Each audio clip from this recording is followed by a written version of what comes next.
I walked into the Riverside Country Club wearing my best blazer, the one I'd bought for investor meetings that never seemed to go anywhere.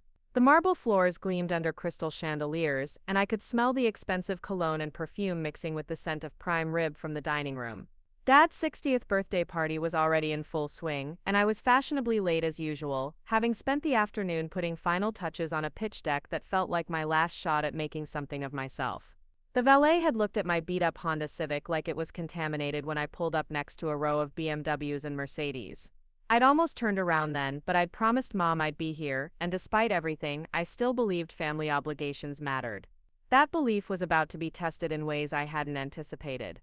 Before we jump back in, tell us where you're tuning in from, and if this story touches you, make sure you're subscribed because tomorrow I've saved something extra special for you. The main dining room buzzed with conversation and laughter. Dad stood near the bar, his silver hair perfectly styled, wearing a navy suit that probably cost more than my rent. He was holding court with his business associates from Martinez Construction, gesturing with a whiskey glass while telling some story that had everyone chuckling. Mom moved through the crowd like a professional hostess, her emerald dress catching the light as she directed catering staff and air-kissed relatives I barely recognized. I spotted Jessica immediately. She was impossible to miss, really. My younger sister commanded attention without trying, her long black hair cascading over her shoulders as she laughed with a group of Dad's clients. She wore a stunning red dress that hugged her curves perfectly, and I could see why she'd become the face of Martinez Construction's marketing department. Everyone loved Jessica. She had inherited Dad's charisma and Mom's grace, plus she'd chosen the path they'd always wanted for both of us, joining the family business straight out of college instead of chasing dreams that seemed to get smaller every year. I made my way through the crowd, nodding at familiar faces and exchanging pleasantries with aunts and uncles who asked the same questions they always asked. How's the business going? When are you going to settle down? Why don't you just come work for your father? Their concern felt genuine enough, but underneath it was that familiar undertone of pity mixed with disappointment. Alex, the Martinez child who could have had everything handed to them but chose to struggle instead. When I finally reached Dad, he was deep in conversation with his longtime business partner, Uncle Carlos. They were discussing some new development project on the east side of town, their voices animated with the kind of passion Dad had never shown when I talked about sustainable packaging solutions or the environmental impact of construction waste. I waited for a natural pause in their conversation, the way Mom had taught me when I was little. "Happy birthday, Dad," I said, extending my hand with a smile that felt more genuine than I'd expected.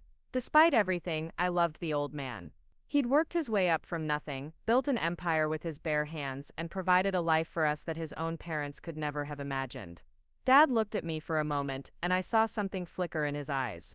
Surprise, maybe, that I'd actually shown up. Or perhaps disappointment that I wasn't wearing a tie. "Alex, you made it," he said, pulling me into a brief hug that smelled like aftershave and success. "I wasn't sure you would." The comment stung more than it should have. I'd missed exactly one family gathering in the past 2 years, and that was because I'd been in the emergency room with food poisoning. But I pushed down the defensive response that wanted to bubble up and instead focused on the moment. "Wouldn't miss it, Dad. This is a big milestone." Uncle Carlos clapped me on the shoulder. "How's that business of yours going, Mijo? Still trying to save the world with cardboard boxes?" He chuckled and Dad joined in. They weren't being malicious exactly, but their amusement at my work felt like a small knife twist. 3 years of 18-hour days, maxed-out credit cards, and sleepless nights reduced to a joke about cardboard boxes. "Actually, things are looking up," I said, trying to keep my voice light. "We're in talks with some major investors, and there's been interest from some big companies looking to reduce their environmental footprint." I didn't mention that those talks had been going on for months with no concrete results, or that my bank account was currently sitting at $347. Dad nodded politely, but I could see his attention was already drifting back to Uncle Carlos and their development plans. "That's good to hear, Mijo. Hey Carlos, tell Alex about the new shopping center project. Maybe there's something there for sustainable packaging, right?" He laughed again, and Uncle Carlos launched into a description of retail spaces and anchor tenants, while I stood there feeling increasingly invisible. That's when Jessica appeared, seeming to glide across the room with a glass of champagne in her hand. "Alex, I'm so glad you came." She hugged me tight, and for a moment I felt the warmth of genuine sibling affection. Jessica and I had been close as kids, before life and choices created the distance between us. "You look good, that blazer is sharp." "Thanks, Jess. You look incredible as always." And she did. Jessica had always been the beautiful one, the one who turned heads when she walked into a room. But more than that, she had the kind of confidence that came from never doubting your place in the world. She belonged here in a way I never had. "Come on, I want you to meet someone," she said, linking her arm through mine. She led me away from Dad and Uncle Carlos, who barely seemed to notice our departure, toward a group of younger people near the windows overlooking the golf course. "Everyone, this is my brother Alex, the entrepreneur I was telling you about." The group welcomed me politely enough, but I could tell immediately that I was the outsider. They were Jessica's crowd, people from her MBA program and colleagues from the construction company. They spoke the same language of profit margins and market expansion, wore the same expensive watches, and shared the same assumptions about success and failure. When they asked about my business, I could see the polite disinterest in their eyes as I explained sustainable packaging solutions and environmental responsibility. One of them, a guy named Marcus, who Preparing and narrating this story took us a lot of time, so if you are enjoying it, subscribe to our channel. It means a lot to us. Now back to the story. apparently handled commercial real estate for Martinez Construction, leaned in with what looked like genuine curiosity. "So you're basically trying to replace plastic and foam packaging with recyclable alternatives. That's interesting, but isn't the cost prohibitive? I mean, clients care about their bottom line first, environmental impact second." I'd heard this question 1,000 times, and I had a well-rehearsed answer about long-term cost savings and consumer demand for sustainable options. But before I could launch into my pitch, Jessica jumped in. "Alex is really passionate about this stuff. It's admirable, really, how committed you are to your ideals." The way she said it, ideals, sounded like a synonym for naive fantasies. The conversation drifted to other topics, and I found myself on the periphery again, nursing a beer and watching everyone else connect over shared experiences I didn't have. Jessica was holding court, telling some story about landing a major client for the company. Everyone laughed at the right moments and asked follow-up questions that showed they understood her world in ways they never would understand mine. I excused myself and wandered toward the appetizer table, where I ran into my cousin Maria, who I hadn't seen in months. She was 8 years older than me, and had always treated me more like a nephew than a peer, which felt especially pronounced now that I was pushing 30 and still struggling to get my life together. "Alex, honey, how are you?" she asked, giving me the kind of hug that felt more like an obligation than affection. "I heard you're still doing that packaging thing. That's so sweet that you're following your dreams." Sweet, like I was a child playing dress-up in grown-up clothes. "It's going well, actually. We're gaining some real traction with investors and potential clients." The lie came easily now. I'd been telling it so often that sometimes I almost believed it myself. "That's wonderful, sweetheart. You know, if it doesn't work out, your dad would always have a place for you at the company. Jessica's doing so well there, and I'm sure there's room for both of his kids." She patted my arm like she was comforting a disappointed child. "Sometimes the family path is the right path, you know." I nodded and smiled and made non-committal sounds, while inside something twisted with frustration. Everyone assumed my business was a phase, a young person's folly that I'd eventually outgrow and abandon for the safety of working for Dad. They couldn't conceive that I might actually succeed on my own terms, or that success might look different from what they'd achieved. The evening continued like that, one awkward interaction after another. I spoke with relatives who asked about my love life and suggested I needed to find a nice girl and settle down. I endured conversations with Dad's golf buddies, who offered unsolicited business advice based on their experiences from decades ago. I watched Jessica effortlessly network and charm everyone, while I stood in corners feeling like an imposter in my own fame. When dinner was announced, I followed the crowd into the dining room, expecting to sit with my parents and Jessica at the main table. That's how it had always worked at family events. But as I approached the head table, Mom looked up with a slight frown of confusion.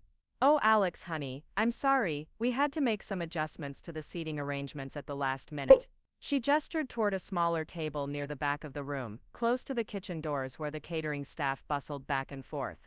"You'll be over there with your cousin's kids. I thought you might enjoy sitting with people your own age." I looked at the table she'd indicated and saw my teenage cousins, ranging in age from 16 to 21. The kids' table. At my father's 60th birthday party, I'd been relegated to the kids' table like I was still in high school. My stomach dropped, and I felt heat rise in my cheeks. Around us, the adult family members were taking their seats at the main tables, engaged in sophisticated conversation about business deals and political developments and vacation plans to Europe. Mom, I'm 29 years old, I said quietly, hoping to avoid making a scene. I think I can handle sitting with the adults. She looked genuinely confused by my objection. Sweetie, it's not about age, it's just that those tables are for people in the business, and the clients, and, well, you know how these things work. Besides, you'll have more fun with the kids. They think you're so cool with your startup and everything. Cool, like I was an interesting novelty rather than a serious businessman. Like my 3 years of grinding, learning, failing, and trying again were entertainment for teenagers who still lived at home. I glanced over at the main table where Dad was holding court with Uncle Carlos and some other business associates. Jessica sat to his right, animated and engaged in whatever conversation was happening. There was an empty chair to his left, where I'd assumed I'd be sitting. Who's sitting there? I asked, nodding toward the chair. Mom followed my gaze. Oh, that's for Marcus. Jessica's friend from her MBA program. Your father wanted to discuss some potential opportunities with him. You understand, don't you, honey? I understood perfectly. Jessica's friend, someone who'd been in our family's orbit for maybe 6 months, raided a seat at the head table, while the son who'd spent 29 years as a Martinez was banished to sit with teenagers. It wasn't about business connections or age appropriateness. It was about who they took seriously and who they saw as a real adult worthy of respect. I stood there for a moment, weighing my options. I could make a scene, demand my rightful place at the family table, and probably ruin Dad's birthday party in the process. I could quietly accept the humiliation and spend the evening making small talk with kids, who were probably wondering why their weird older cousin was sitting with them. Or I could leave, which would definitely cause drama and give everyone more ammunition for their belief that I was immature and unstable. Of course I understand, I said finally, forcing a smile that felt like it might crack my face. No problem at all. I walked over to the kids' table, where my teenage cousins greeted me, with a mixture of politeness and bewilderment. They were good kids, but the age gap made conversation awkward.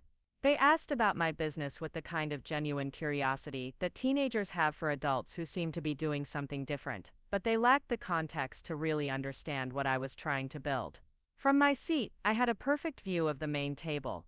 I watched Dad laugh at something Marcus said. I saw Jessica lean in to contribute to whatever business discussion was happening, her face serious and engaged. I observed Mom playing the perfect hostess, making sure everyone felt welcome and important. Everyone except me. The evening dragged on through multiple courses of overpriced food that I barely tasted. I made conversation with my young cousins about school and their summer plans, and their thoughts about college and careers. They were sweet kids, but sitting with them reinforced the message that I wasn't considered a real adult by my own family. When they talked about their future plans, they spoke with the kind of optimism that comes from having safety nets and family businesses to fall back on. When they asked about mine, I found myself editing my story, making it sound less desperate and uncertain than it really was. During Dad's speech, I watched from the back of the room as he thanked everyone for coming and talked about the importance of family and legacy. He mentioned the business he'd built and how proud he was to see it continuing with the next generation. His eyes found Jessica at the head table, and his smile was radiant with paternal pride. My daughter Jessica has brought fresh ideas and energy to Martinez Construction, and I know she'll help us reach even greater heights in the years to come. The room erupted in applause, and Jessica beamed with the kind of confidence that comes from knowing you're exactly where you belong. Dad's gaze swept the room, and for a moment I thought he might mention me too, might acknowledge his other child, who was also trying to build something meaningful. But his eyes passed over the kids' table without seeming to register that I was there. After the speech, people began mingling again, and I seized the opportunity to step outside, onto the terrace. The cool evening air felt like a relief after the suffocating atmosphere inside. I pulled out my phone, partly to check the time, and partly just to have something to do with my hands. That's when I saw the missed call notification. The number wasn't in my contacts, but I recognized the New York area code. My heart started beating faster as I listened to the voicemail. Hi Alex, this is Jennifer Walsh from Forbes magazine. I'm calling about your application for our Young Entrepreneurs to Watch's feature. We'd love to schedule a phone interview for next week to discuss your sustainable packaging company. Please call me back at your earliest convenience. We're very interested in your story. I stood there on the terrace, phone still pressed to my ear, even though the voicemail had ended, trying to process what I'd just heard. Forbes magazine. Forbes wanted to interview me about my business, wanted to feature me as a young entrepreneur to watch. After 3 years of rejection letters, missed opportunities, and people treating my work like a hobby, one of the most respected business publications in the world thought my story was worth telling. My hands were shaking slightly as I replayed the message to make sure I'd heard it correctly. Jennifer Walsh from Forbes, interested in my sustainable packaging company, wanted to schedule an interview. The timing felt almost surreal, sitting at the kids' table at my father's birthday party, while Forbes magazine called to discuss my business achievements. I looked back through the windows at the party inside. I could see Dad still surrounded by his business associates, Jessica still glowing with confidence and belonging, Mom still orchestrating the perfect family celebration. They had no idea that while they'd been dismissing me as the family disappointment, the business world was starting to take notice of what I'd been building. Part of me wanted to march back inside and announce the call to everyone, to see their faces when they realized that maybe my cardboard box business wasn't such a joke after all. But something held me back.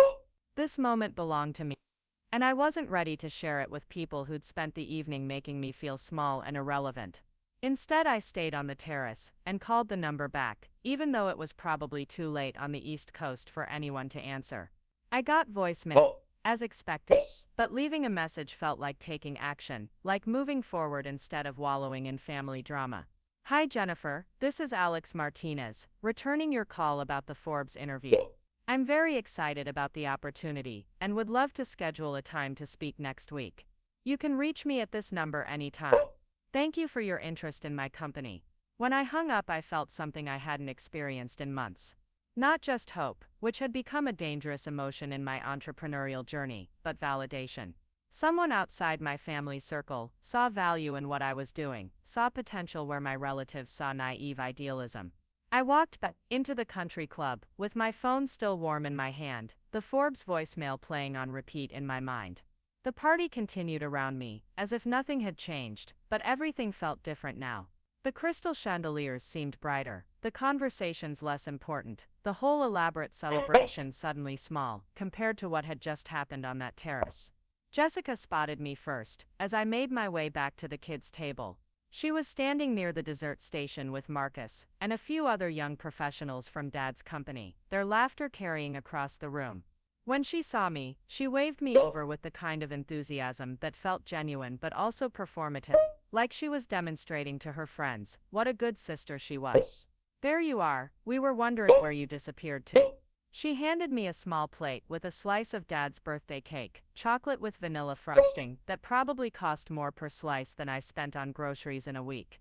Marcus was just asking about your packaging business. I told him you could explain it better than I could. Marcus turned toward me with polite interest, the kind of expression people wear when they're about to listen to something they don't expect to find particularly engaging. He was tall and well-dressed, with the sort of confident bearing that came from never having to worry about making rent, or whether his next business call would result in a yes, or another polite rejection. Jessica mentioned you're working on sustainable alternatives to traditional packaging, he said, taking a sip of what looked like an expensive whiskey. That's an interesting niche. How's the market responding? I felt the familiar tightness in my chest that came with these conversations. How do you explain 3 years of grinding, learning, failing, and slowly building something meaningful to someone who's never had to fight for credibility? How do you convey the importance of environmental responsibility to people who measure success only in immediate profit margins? It's been challenging, I admitted, deciding on honesty over the usual polished pitch. Most companies are still focused on short-term costs, rather than long-term environmental impact.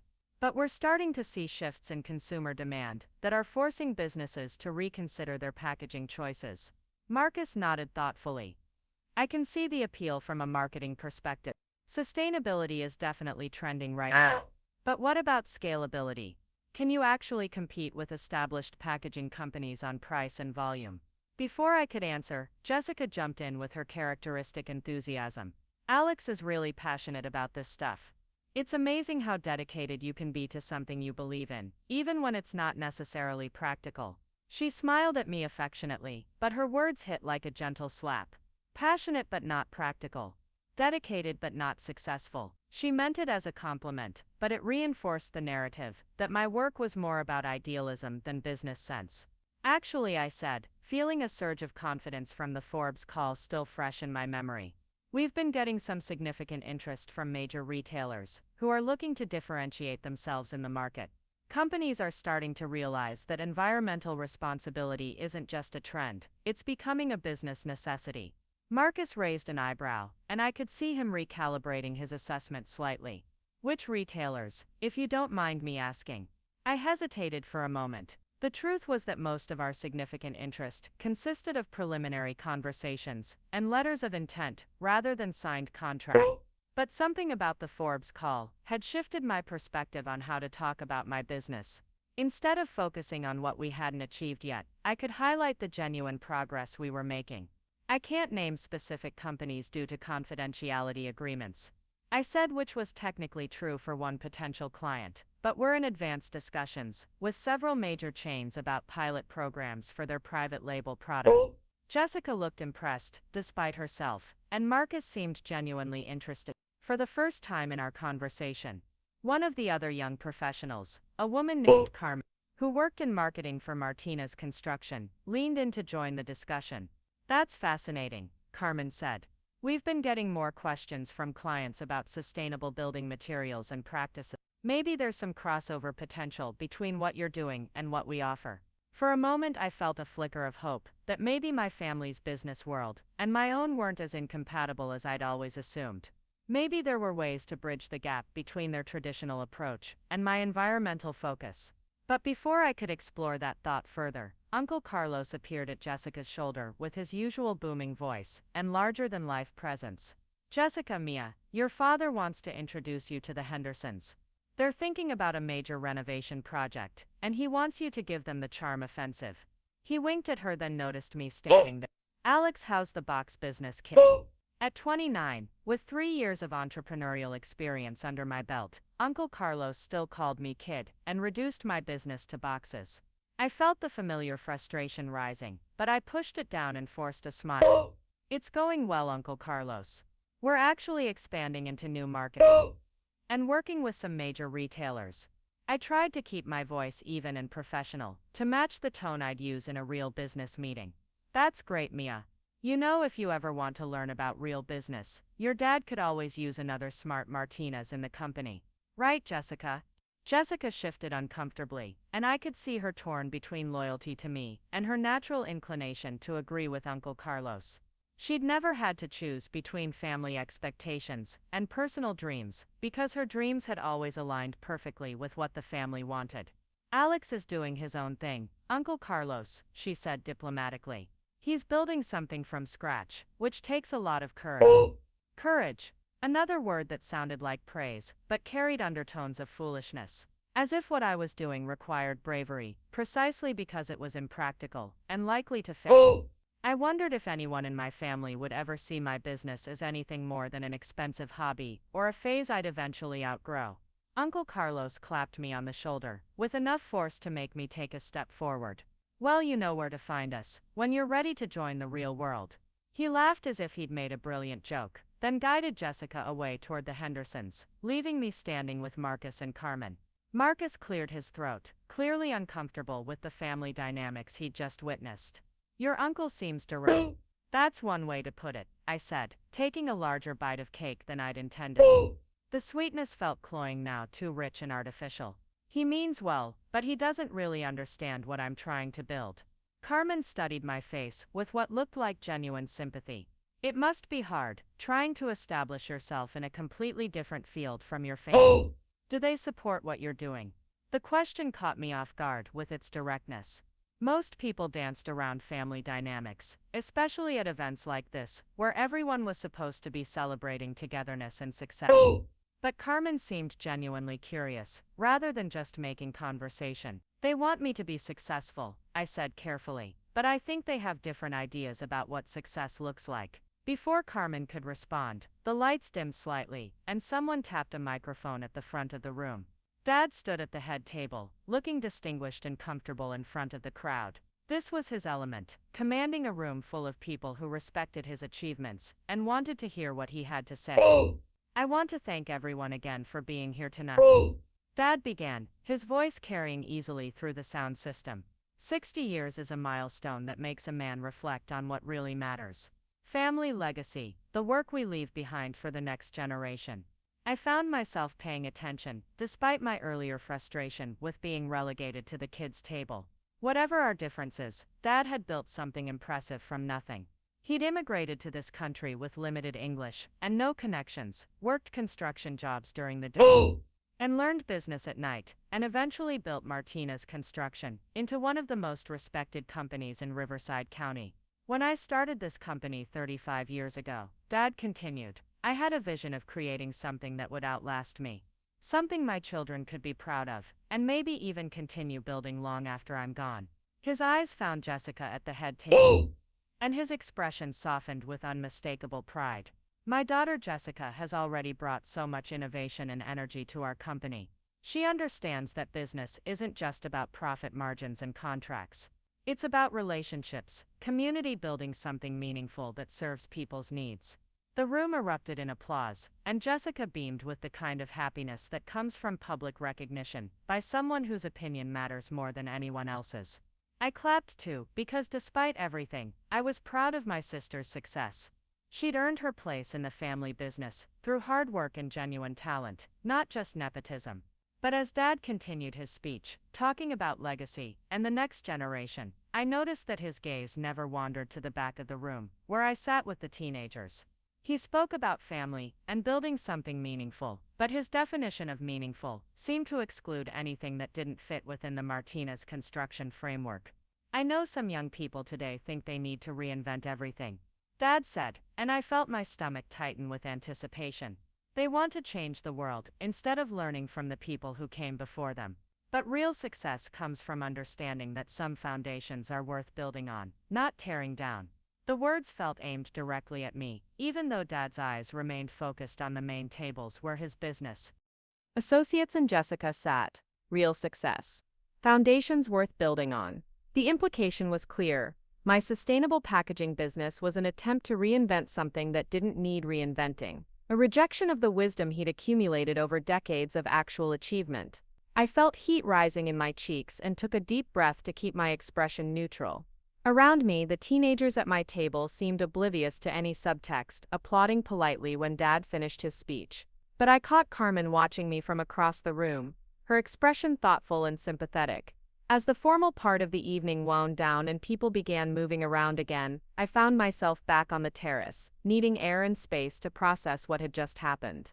The Forbes call had given me a moment of validation, but Dad's speech had reminded me exactly where I stood in the family hierarchy. My phone buzzed with a text message, and for a wild moment I hoped it might be Jennifer Walsh from Forbes with additional information about the interview.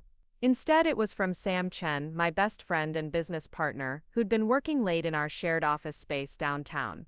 How's the family party? Did you charm all the construction bigwigs into buying sustainable packaging? I smiled despite my mood. Sam understood my family dynamics better than anyone, partly because his own parents had initially been skeptical of his decision to leave his stable engineering job to start a business with me. But the Chens had come around once they saw our dedication and early progress, while my family seemed to become more entrenched in their skepticism with each passing month. Currently sitting at the kids' table while Dad explains to everyone how young people today don't understand real success, I texted back.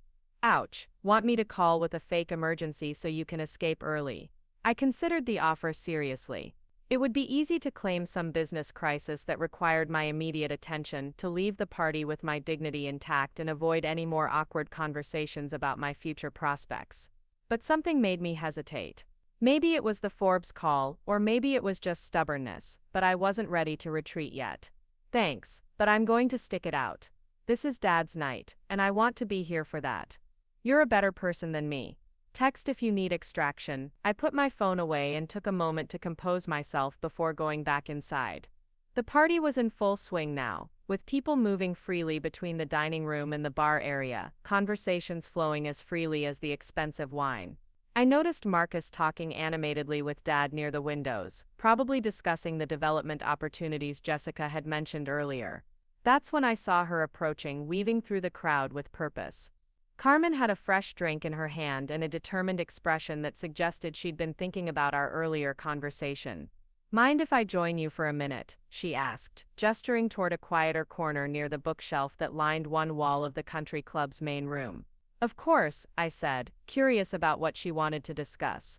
We found a spot away from the main flow of traffic, and Carmen leaned against the bookshelf with the casualness of someone who was comfortable in professional social situations but also knew how to cut through small talk when necessary.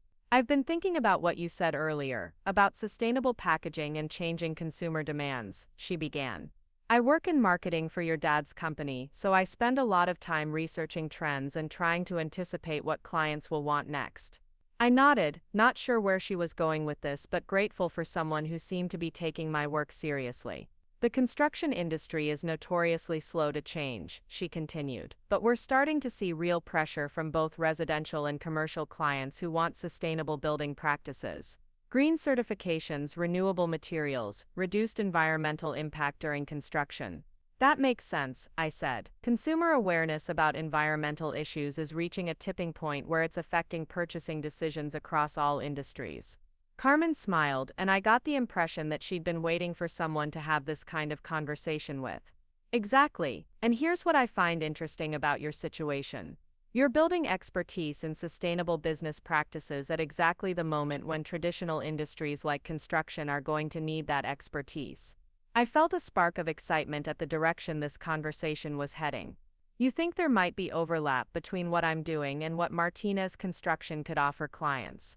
I think there might be more than overlap, Carmen said, lowering her voice slightly. I think you might be ahead of the curve on something that's going to become essential for companies like ours. The question is whether anyone here is ready to see that yet.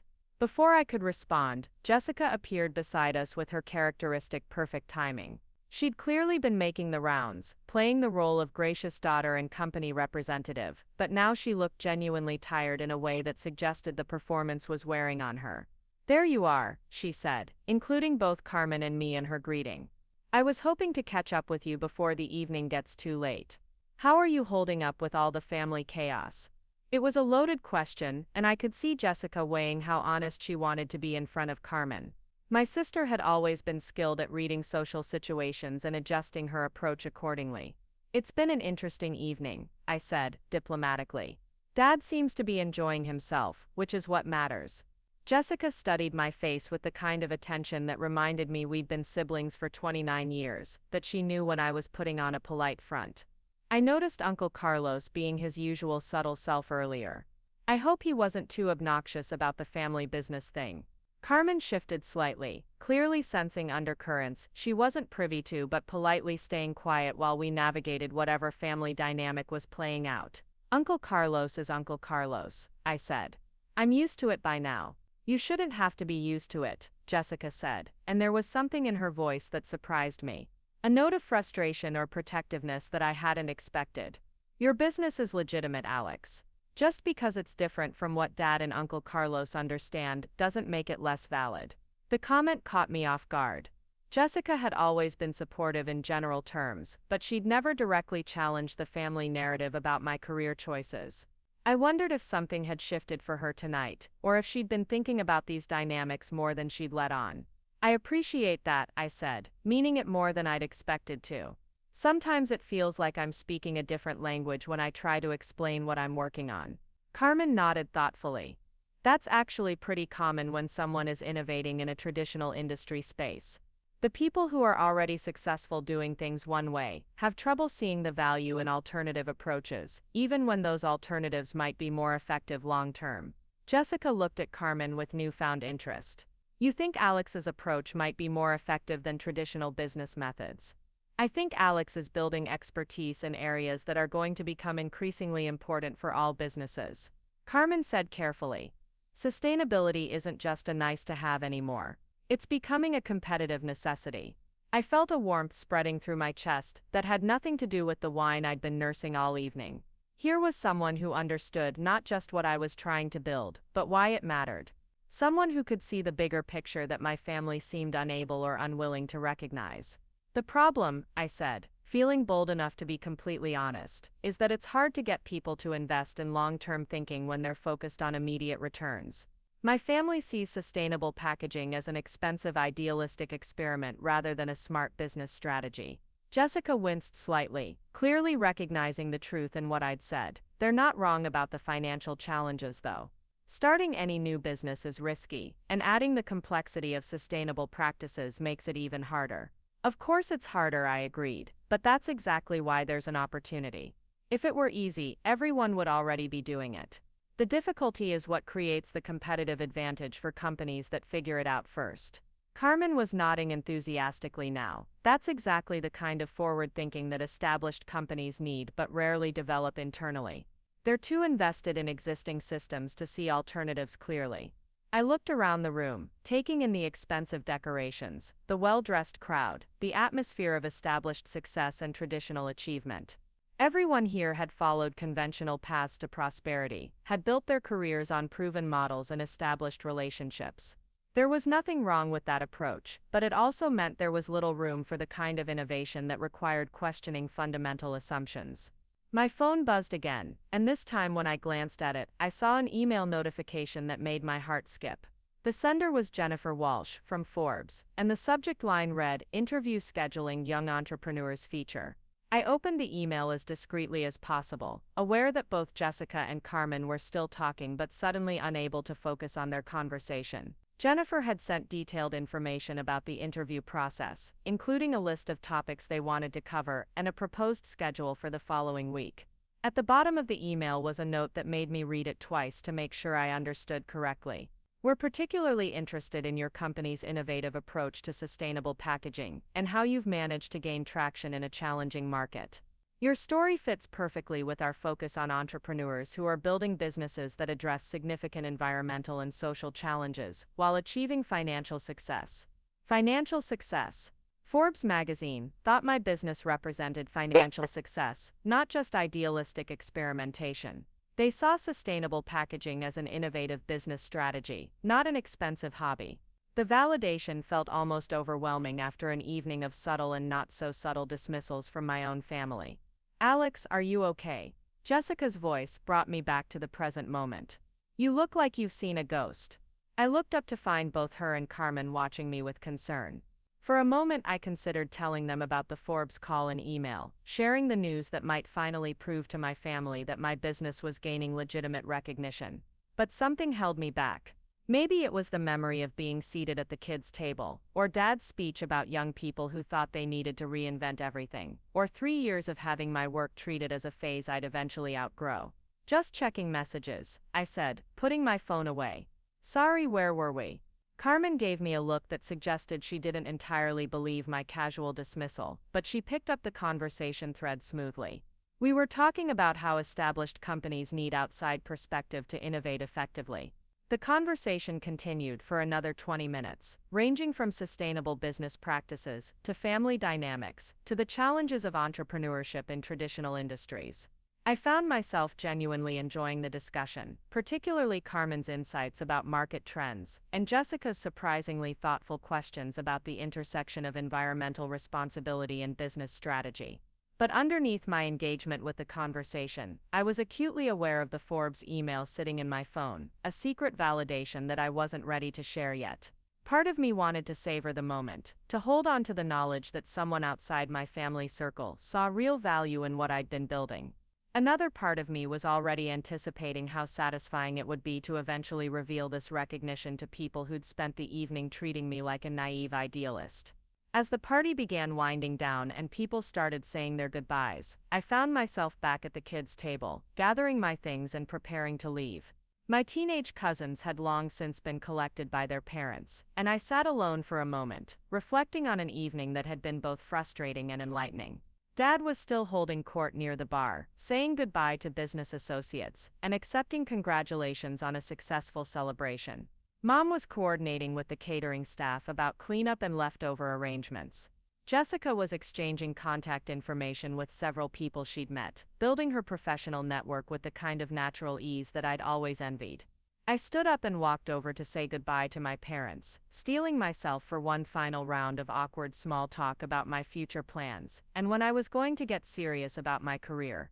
But as I approached, I heard Dad talking to Uncle Carlos about the evening's conversations. "Marcus seems like a sharp kid," Dad was saying. "Jessica's got good instincts about people. I'm thinking we should bring him in on the Henderson project, see how he handles a major client relationship." "Good call," Uncle Carlos replied. "It's nice to see young people who understand how business really works, who aren't trying to reinvent the wheel just because they can." I paused just outside their conversation, not intentionally eavesdropping but caught by the familiar themes. Marcus, who'd been at the party for 4 hours, and had impressed them with his conventional business sense. Young people who understood how business really works, as opposed to those who were trying to reinvent the wheel unnecessarily. "Bob, you ready to head out?" Mom appeared at Dad's elbow, looking tired but satisfied with how the evening had gone. "The catering staff can handle the rest of the cleanup." Dad nodded, then noticed me standing nearby. "Alex, there you are. Thank you for coming tonight, Mijo. I know these family things aren't always your favorite, but it means a lot to have you here." The comment was generous and affectionate, and I felt a familiar pang of love mixed with frustration. Dad wasn't a bad person, and he wasn't intentionally cruel. He genuinely cared about me and wanted me to be happy and successful. The problem was that his definition of success was so narrow that it couldn't accommodate what I was trying to build. "Happy birthday, Dad," I said, giving him a hug that felt warm and genuine, despite everything that had happened that evening. "I'm proud of what you've accomplished, and I hope the next 60 years are just as good." He patted my back with the kind of affection that reminded me of being a kid, when his approval had been the most important thing in my world. "Thank you, son.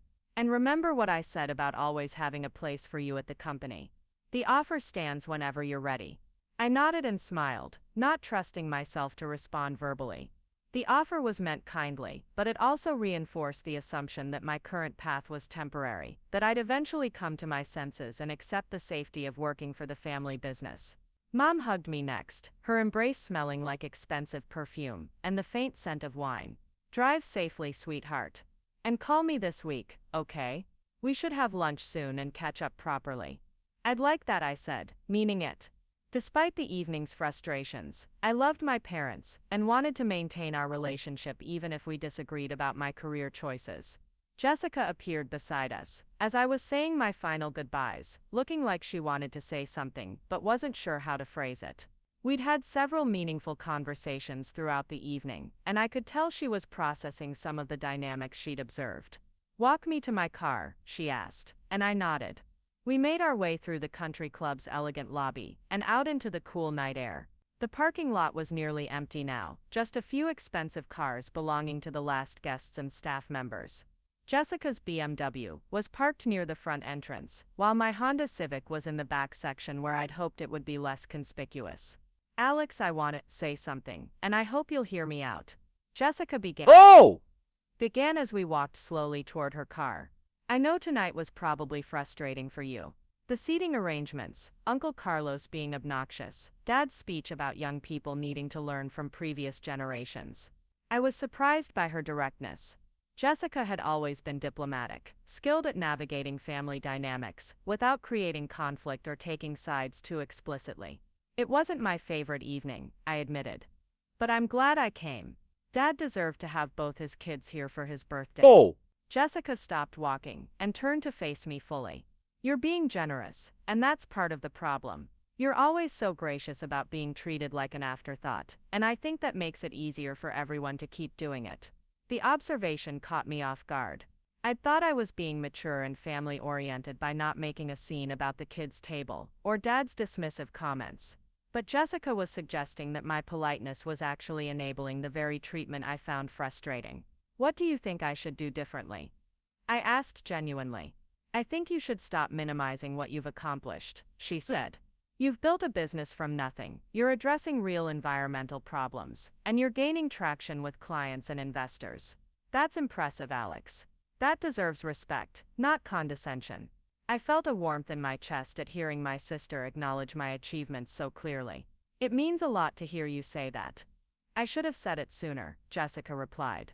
"And I should have spoken up more tonight when people were being dismissive. I'm sorry about that." We stood in comfortable silence for a moment, and I found myself thinking about how the evening might have been different if I'd had Jessica's explicit support from the beginning.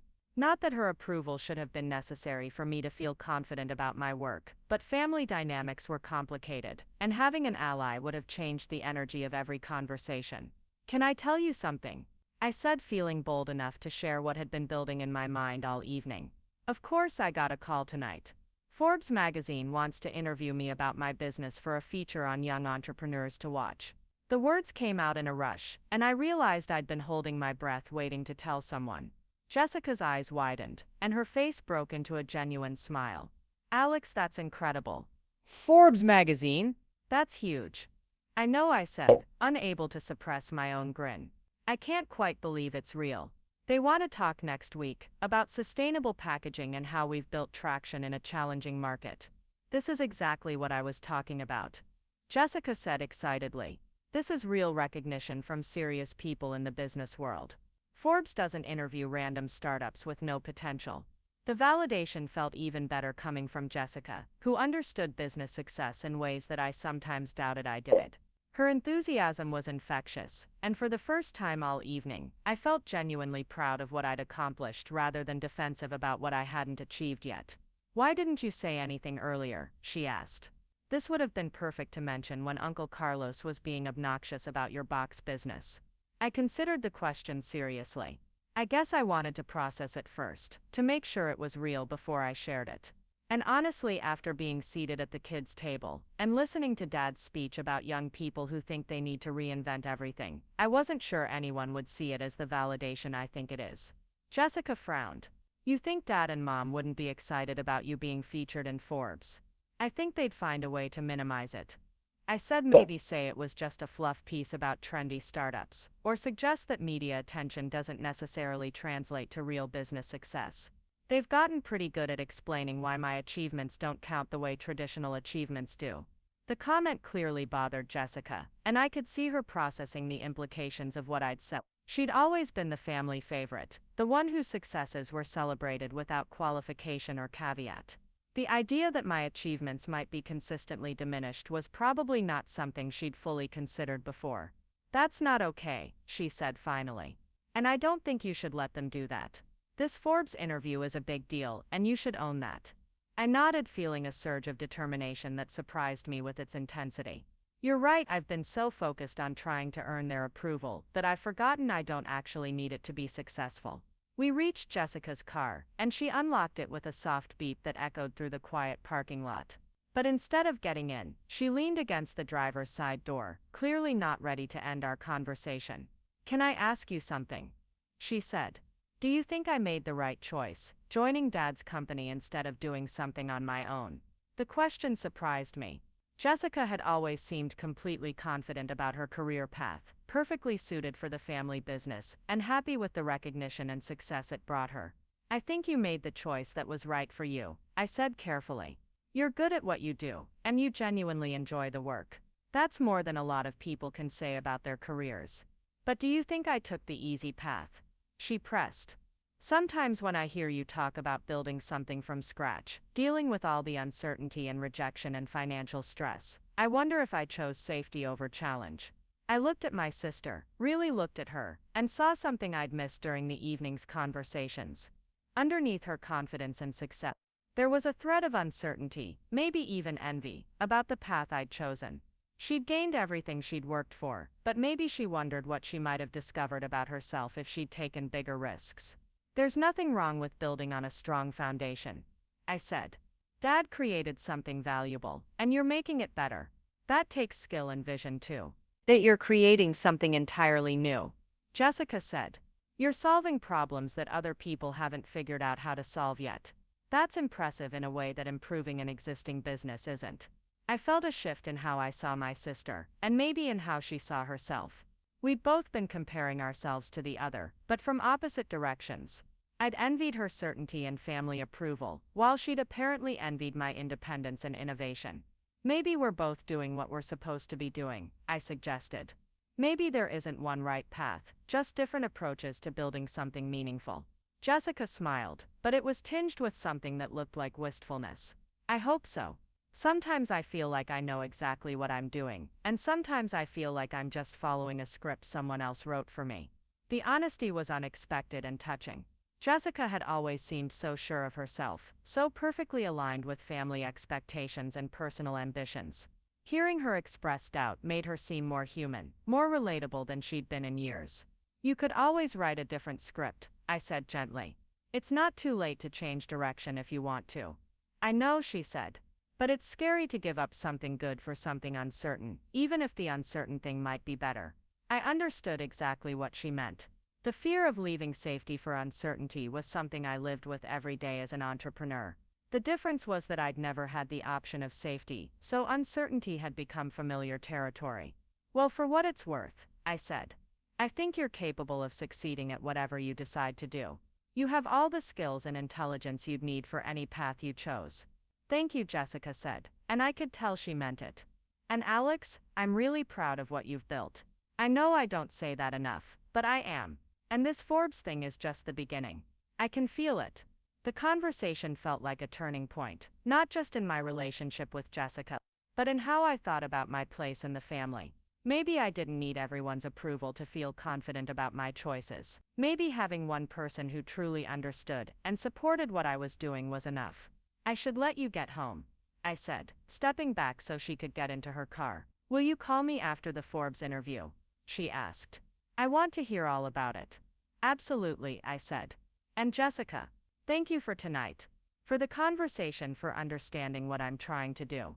It means more than you know." She hugged me quickly, then got into her car and drove away, leaving me alone in the parking lot with my thoughts and the warm glow of her support. As I walked toward my own car, I pulled out my phone and reread the Forbes email one more time, feeling a sense of anticipation rather than anxiety about the upcoming interview. The evening had started with disappointment and frustration, but it was ending with clarity and determination. I knew exactly who I was, and what I was building, and I was ready to share that story with confidence, whether my audience was a journalist from Forbes or my own family members who still saw me as the kid at the kids' table. For the first time in months, maybe years, I felt like I was exactly where I was supposed to be, doing exactly what I was meant to do. The recognition would come, the business would grow, and the people who mattered would see the value in what I'd created. Tonight had been a reminder that sometimes the most important validation comes not from others, but from finally believing in yourself.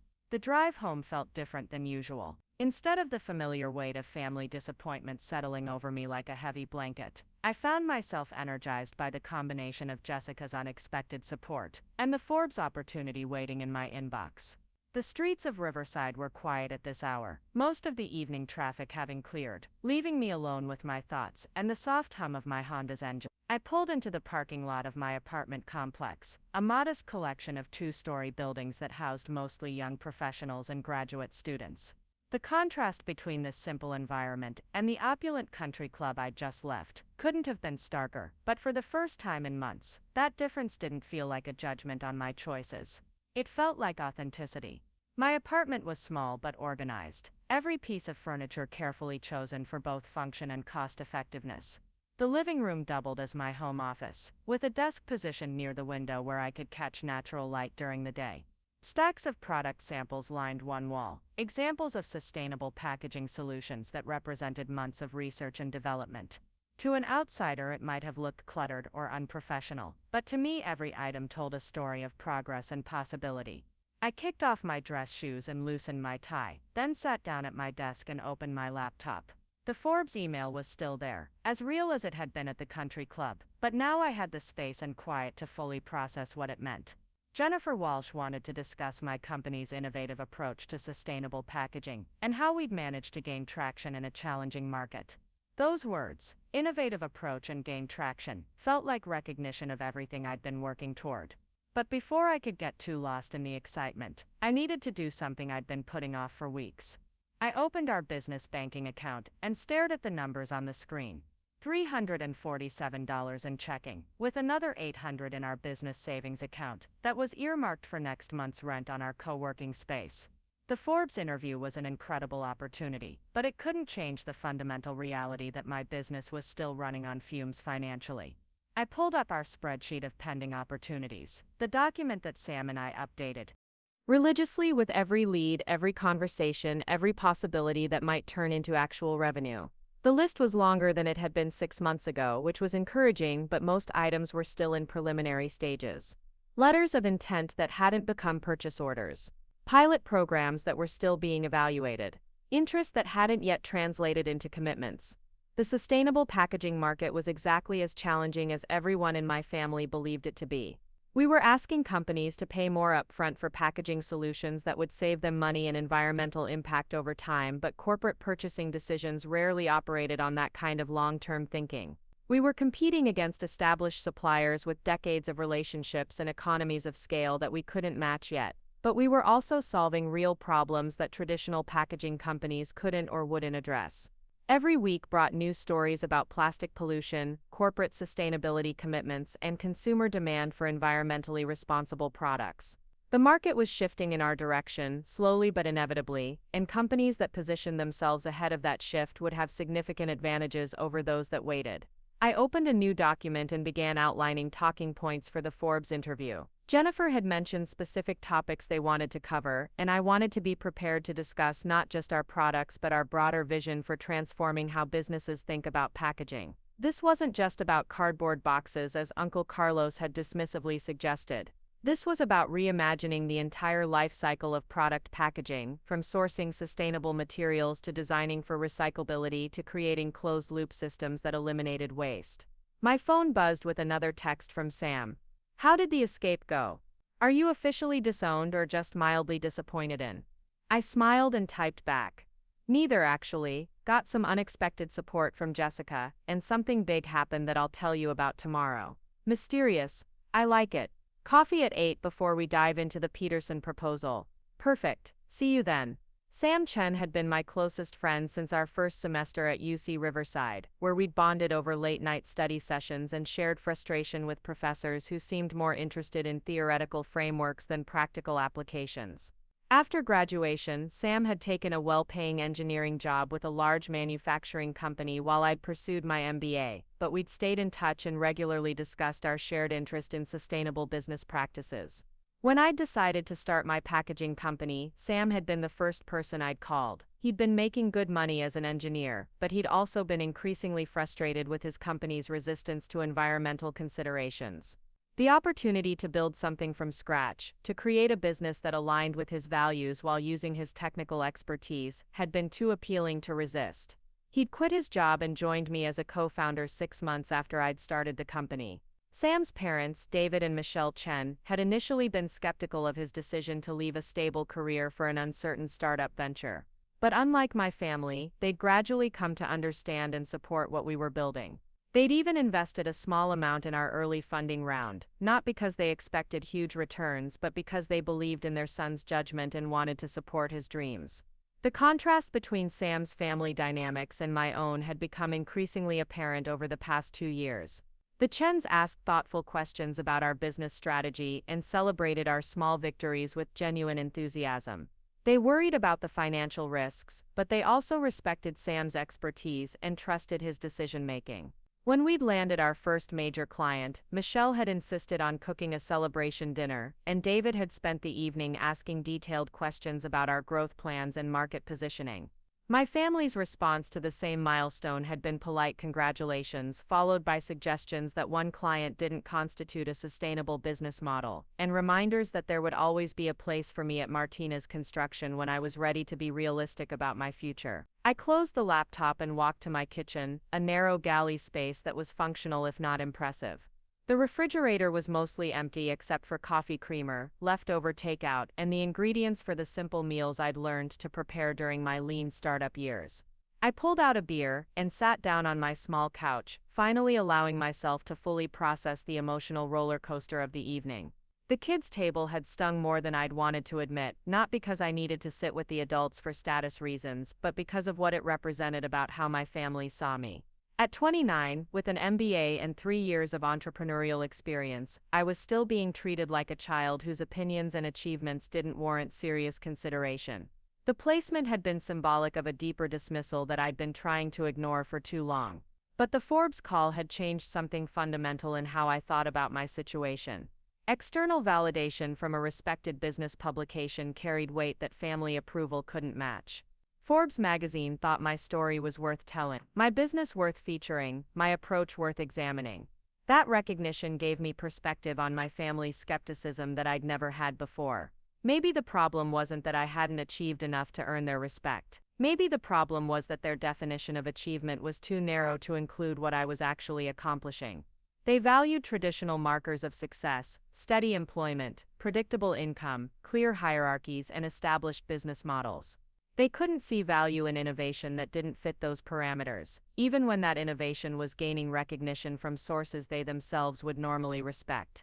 I thought about Jessica's unexpected support and her admission that she sometimes wondered if she'd chosen safety over challenge.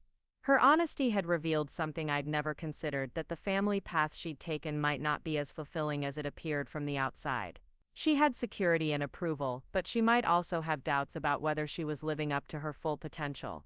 The irony wasn't lost on me that while I'd been envying Jessica's certainty and family support, she'd been questioning whether her choices reflected courage or convenience. We'd both been looking at each other's paths and wondering if the grass was greener, when maybe both approaches had their own rewards and limitations. My phone rang, startling me from my reflections. The caller ID showed Sam's name, which was unusual since we'd just texted and he rarely called this late, unless something was urgent. "Hey, what's up?" I answered. "I hope I'm not bothering you, but I had to call. I just got off the phone with my contact at Green Tech Solutions, and I think we might have a breakthrough." Green Tech Solutions was a mid-sized company that specialized in environmentally friendly products for corporate clients. We'd been in discussions with them for 3 months about a potential partnership that could significantly expand our market reach. The conversations had been promising but slow, with multiple rounds of technical discussions and financial projections. "What kind of breakthrough?" I asked, sitting up straighter on the couch. "They want to move forward with a pilot program for their entire product line. Not just the small test batch we discussed originally, but a full-scale implementation that would be their primary packaging solution if it works out. We're talking about a 6-figure contract over the next year, with potential for expansion if the pilot succeeds." I felt my heart start beating faster. A 6-figure contract would solve our immediate financial pressures and provide the stability we needed to pursue larger opportunities. More importantly, it would prove that our business model could work at scale, that sustainable packaging wasn't just an idealistic experiment but a viable commercial strategy. "Are you serious right now?" I asked, needing confirmation that I wasn't misunderstanding the magnitude of what Sam was telling me. "Completely serious. They want to schedule a formal presentation next week where we'll outline the implementation timeline and finalize the contract terms." "Alex, this could be exactly what we've been working toward." The timing felt almost surreal. On the same evening that my family had relegated me to the kids' table and dismissed my work as impractical idealism, I was receiving news of both a Forbes interview and a potentially game-changing business contract. The universe seemed to be providing exactly the validation I needed, exactly when I needed it most. "This is incredible, Sam. Did they say what finally convinced them to move forward?" "That's the interesting part," Sam said. "Apparently their biggest client has been asking about sustainable packaging options because they're trying to improve their environmental credentials.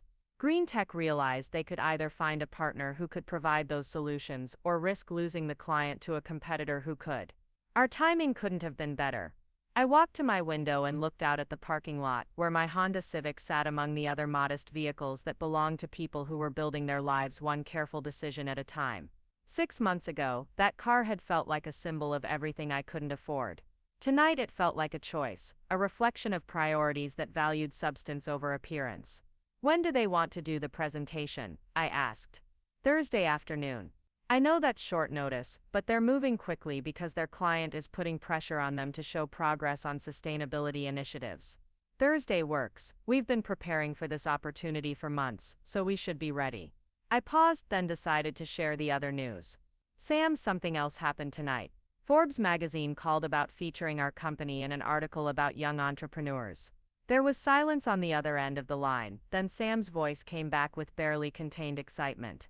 "Forbes magazine, Alex, that's huge. When do they want to do the interview?"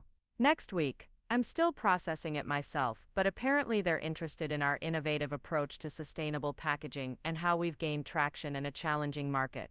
"Gained traction," Sam repeated. That's exactly what we're doing with green tech. This Forbes article could come out right as we're launching our biggest contract yet. The timing is perfect for building momentum. I hadn't thought about the synergy between the two opportunities, but Sam was right. The Forbes article would provide credibility and visibility that could help us attract additional clients, while the green tech contract would demonstrate our ability to deliver results at scale. Together, they represented the kind of breakthrough moment that could transform our business from a struggling startup into a recognized player in the sustainable packaging market. How was the family party, by the way? Sam asked. Did you manage to charm Uncle Carlos into ordering sustainable packaging for all his construction projects? I laughed, remembering the conversation with Uncle Carlos that felt like it had happened days ago rather than hours. Let's just say the family reception was about what I expected. But I had some good conversations too, and I'm feeling more confident about our direction than I have in a while. Good, you deserve to feel confident. What we're building is important, and it's working. Anyone who can't see that is missing something obvious. After we hung up, I sat back down at my desk and opened my laptop again. The Forbes email was still there, but now it felt like part of a larger picture rather than an isolated stroke of luck. We were building something real, something valuable, something that was gaining recognition from both the business press and potential clients who needed the solutions we provided. I started drafting an email to Jennifer Walsh, confirming my availability for the interview and providing some additional background information about our company's mission and achievements. As I wrote, I found myself thinking about how to tell our story in a way that would resonate with Forbes readers while staying true to the values that had motivated me to start the business in the first place. The sustainable packaging industry existed at the intersection of environmental responsibility and business pragmatism. Companies were beginning to realize that sustainable practices weren't just about corporate social responsibility anymore. They were about competitive advantage in a market where consumers increasingly demanded environmental accountability. Our job was to make sustainable choices easier and more cost-effective than traditional alternatives. But beyond the business case, there was a personal mission that drove everything we did.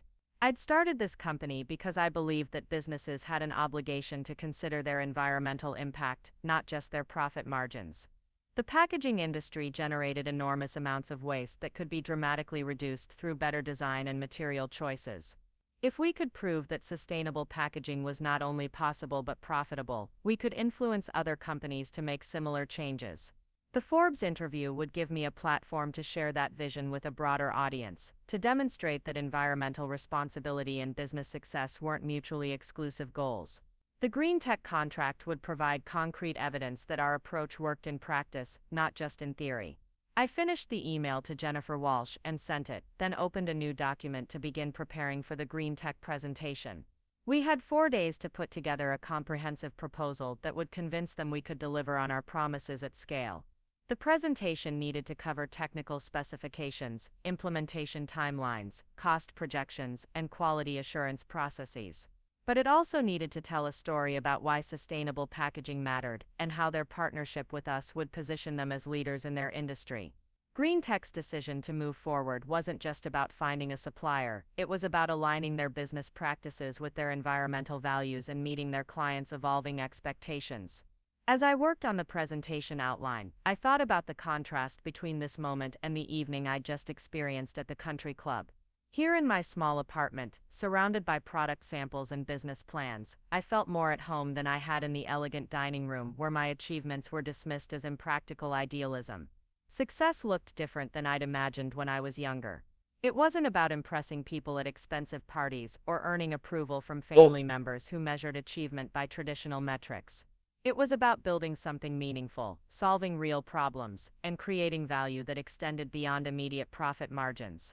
The kids' table had felt like a humiliation when it happened, but now it seemed like a clarifying moment. I didn't need to earn my place at the adult table by conforming to other people's expectations of what serious business looked like. I could build my own table, invite people who shared my values and vision, and create the kind of success that aligned with my priorities rather than theirs. My phone buzzed with a text from Jessica.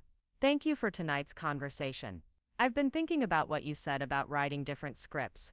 Maybe it's time for me to consider what I actually want rather than what I'm supposed to want." I typed back quickly. "You're capable of anything you decide to pursue, and whatever you choose, you'll have my support." Same to you, I can't wait to hear about the Forbes interview. I have a feeling this is just the beginning for you. The exchange with Jessica felt like another piece of the puzzle clicking into place. We'd both been trapped by family expectations in different ways, but maybe we could help each other break free from those limitations. Her support meant more to me than approval from the rest of the family combined, partly because it came from someone who truly understood the business world we were both navigating. I worked on the green tech presentation until nearly midnight, outlining the key points we needed to cover and identifying the supporting materials we'd need to gather. The proposal would be the most comprehensive document we'd ever prepared, a detailed blueprint for how sustainable packaging could transform their operations while improving their environmental impact.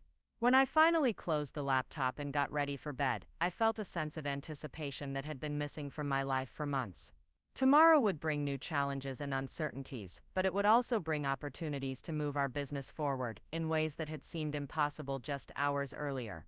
The Forbes interview would happen whether my family understood its significance or not. The green tech contract would move forward, based on our ability to deliver results, not on whether Uncle Carlos thought our business was legitimate.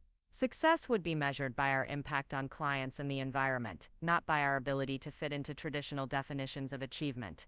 As I lay in bed, I thought about the conversation with Carmen at the party, her insight that I might be ahead of the curve on something that would become essential for traditional industries. The construction industry, like many others, was facing increasing pressure to adopt sustainable practices. Companies like Martinez Construction would eventually need partners who understood environmental requirements and could provide solutions that met both regulatory standards and client expectations. Maybe there would come a day when Dad's business would benefit from the expertise I was developing, when sustainable practices would be necessary for winning contracts rather than optional for feeling good about corporate responsibility. That day might be sooner than anyone in my family realized, and when it arrived, I'd be ready with solutions that could help them succeed. But for now I was focused on building my own success on my own terms. The Forbes interview would introduce our company to a national audience. The green tech contract would provide the financial stability and credibility we needed to pursue larger opportunities. And somewhere in the future, maybe my family would finally understand that what they'd dismissed as idealistic experimentation was actually strategic business positioning for an inevitable market shift. The last thing I remembered before falling asleep was the feeling of my phone in my hand at the country club, the moment when Jennifer Walsh's voicemail had changed everything about how I saw my situation. External validation couldn't replace internal confidence, but it could provide perspective that helped you see your achievements more clearly. Tomorrow would bring new challenges, but tonight had proven that the path I'd chosen was leading somewhere meaningful. The recognition would continue to grow, the business would expand, and the people who mattered would eventually see the value in what I'd been building all along. I woke up earlier than usual, energized by a combination of excitement and nervous anticipation about the day ahead. The morning light streaming through my bedroom window felt brighter than normal, or maybe that was just my mood reflecting back at me from everything around me. Today was the day I'd tell Sam about both the Forbes interview and begin preparing in earnest for what could be the biggest opportunity our company had ever received. The coffee shop where Sam and I met most mornings was a local place called Grind Coffee, tucked into a strip mall between a dry cleaner and a sandwich shop. It wasn't glamorous, but it was convenient to our co-working space and served excellent coffee at prices that fit our startup budget. The owner, Maria Santos, had gotten to know us over the past year and always asked about how the business was progressing with the kind of genuine interest that made the place feel like a community rather than just a transaction. I arrived first and ordered our usual drinks, then found our preferred table near the window where we could spread out laptops and papers without bothering other customers. Sam walked in exactly at 8, looking more energized than I'd seen him in weeks. The green tech opportunity had clearly given him the same boost of confidence and motivation that I was feeling. "AK, tell me everything about this mysterious big news," Sam said, as he sat down and took his first grateful sip of coffee, "and don't leave anything out." I told him about the Forbes call, the email with interview details, and Jennifer Walsh's interest in our innovative approach to sustainable packaging. Sam listened with growing excitement, occasionally interrupting with questions about the timeline and scope of the article. When I finished, he leaned back in his chair with a grin that was impossible to suppress. "This is exactly what I was talking about last night," he said. "The timing couldn't be better. We'll have Forbes covering our company right as we're launching our biggest contract. The credibility and visibility will be incredible for attracting new clients." That's what I was thinking too, I agreed, but I want to make sure we're prepared for both opportunities. The Forbes interview needs to position us as serious business leaders, and the green tech presentation needs to prove we can deliver on that positioning. Sam pulled out his laptop and opened our shared project management system, where we tracked all current initiatives and deadlines. Let's map out what we need to accomplish this week. The green tech presentation is Thursday, and when did Forbes want to schedule the interview? They suggested early next week, probably Monday or Tuesday. I need to call Jennifer back today to confirm the timing and get more details about what they want to cover. We spent the next hour planning our week in detail, identifying the tasks that needed to be completed for the green tech presentation and the background research I should do before the Forbes interview. The presentation would require updated financial projections, technical specifications for their specific requirements, and a detailed implementation timeline that demonstrated our ability to scale up production. The Forbes interview would require a different kind of preparation. I needed to articulate our company's mission and vision in terms that would resonate with a business audience, provide concrete examples of our achievements and growth trajectory, and explain why sustainable packaging represented a significant market opportunity rather than a niche specialty. You know what I realized last night? Sam said as we reviewed our task list. We've been so focused on the challenges of building this business that we haven't taken enough time to appreciate what we've actually accomplished. 3 years ago, this company was just an idea you had in business school. Now we're talking to Forbes magazine and negotiating six-figure contracts. The observation hit me harder than I'd expected. Sam was right that we'd been so consumed with day-to-day survival and the next milestone that we hadn't stepped back to acknowledge how far we'd come. When I'd started the company, my goal had been to prove that sustainable packaging could be commercially viable. We were on the verge of doing exactly that, with national media attention and a major client contract that would validate everything we'd been working toward. It's funny, I said, last night at my dad's birthday party. I felt like such a failure compared to everyone else in my family. They've all achieved traditional markers of success, while I'm still trying to prove that my business is legitimate.